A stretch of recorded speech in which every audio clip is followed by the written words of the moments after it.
नमस्कार। माली समाचार हिंदी में आपका स्वागत है। मैं दिनेश माली। मध्य प्रदेश के इस प्लान से महाराष्ट्र में सजी सियासी बिसात। क्यों दिल्ली आकर उद्धव ठाकरे ने कही बड़ी बात, आइए जानते हैं विस्तार से। महाराष्ट्र में होने वाले विधानसभा चुनाव को लेकर सियासी गोटियां सेट की जाने लगी है। पूरी राजनीतिक चौसर में सभी सियासी दल दाव पेच आजमाने का खाका भी खींच चुके हैं ताकि जीत सुनिश्चित हो।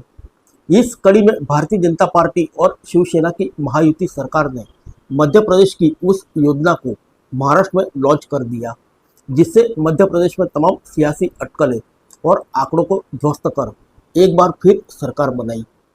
दरअसल महाराष्ट्र की महायुति सरकार ने मध्य प्रदेश की लाडली बहन योजना को बड़ा आधार बनाकर आने वाले विधानसभा चुनाव से पहले इसको लॉन्च कर दिया।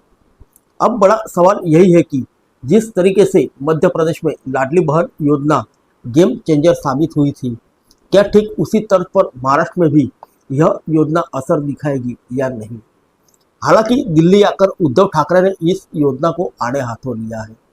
उन्होंने बुधवार को इंडिया गठबंधन के नेताओं के साथ मुलाकात में इसका जिक्र कर आगे की रणनीति बनाई है। जैसे जैसे विधानसभा चुनाव नजदीक आते जा रहे हैं, महाराष्ट्र की सियासत में रोज नए दावपेच देखने को मिल रहे हैं। महाराष्ट्र विधानसभा के शुरू हुए मानसून सत्र के दौरान मुख्यमंत्री एकनाथ शिंदे ने लाडली बहन योजना का शुभारंभ की बात कही थी। इस योजना के तहत मध्य प्रदेश की प्रत्येक महिला को हर महीने 1500 रुपये दिए जाते हैं।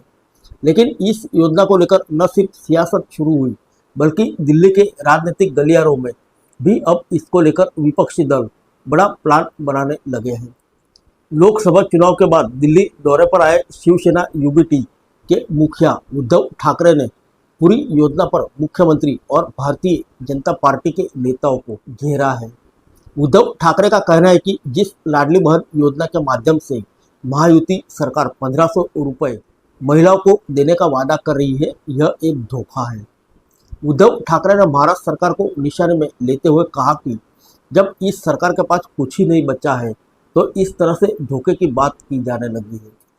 महाराष्ट्र की सियासत में इस योजना का असर कितना होगा यह तो चुनाव और उसके परिणाम बताएंगे। लेकिन विपक्ष ने जिस तरीके से इस योजना पर हमला बोला है उससे सियासी गलियारों में चर्चा इस बात की जरूर हो रही है कि मध्य प्रदेश के इस गेम चेंजर प्लान से महाराष्ट्र सरकार अपनी नींव को मजबूत करने की कोशिश में लग गई है। महाराष्ट्र के पूर्व मुख्यमंत्री उद्धव ठाकरे कहते हैं कि अगर महाराष्ट्र सरकार इस योजना के तहत 1500 रुपये देगी तो उस 15 लाख रुपए का क्या होगा जिसको प्रधानमंत्री मोदी ने देने की बात कही थी। उद्धव ठाकरे ने बात करते हुए कहा कि यह सरकार सिर्फ दिखावे की बात करती रही।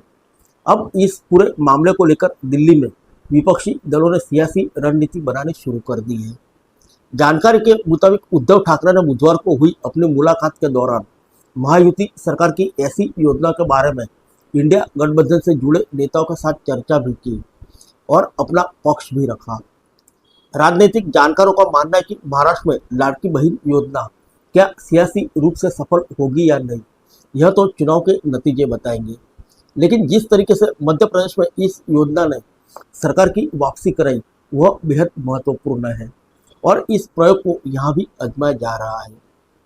राजनीतिक जानकारों का यह भी मानना है कि इस योजना ने मध्य प्रदेश में सभी सियासी आकलनों को ध्वस्त करते हुए सत्ता में वापसी का आधार बनाया था।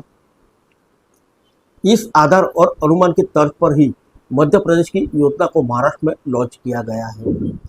राजनीतिक विश्लेषक कहते हैं कि हाल ही में हुए लोकसभा चुनाव में भारतीय जनता पार्टी का जो परिणाम रहा है यह बेहद कमजोर रहा। ऐसे में महायुति सरकार आने वाले विधानसभा चुनाव को देखते हुए कुछ ऐसी योजना को निश्चित तौर पर शुरू करना चाहती है जिससे कि उनको चुनाव में फायदा हो। लाडली बहन योजना उसी तर्ज पर शुरू की गई है क्योंकि इस योजना से मध्य प्रदेश में सरकार को जबरदस्त सियासी फायदा मिला। इस सियासी फायदे को महाराष्ट्र की महायुति सरकार अपने राज्य में भी देख रही है। फिर मिलेंगे अगले बुलेटिन में अन्य किसी खबर के साथ। तब तक के लिए इजाज़त दीजिए। नमस्कार।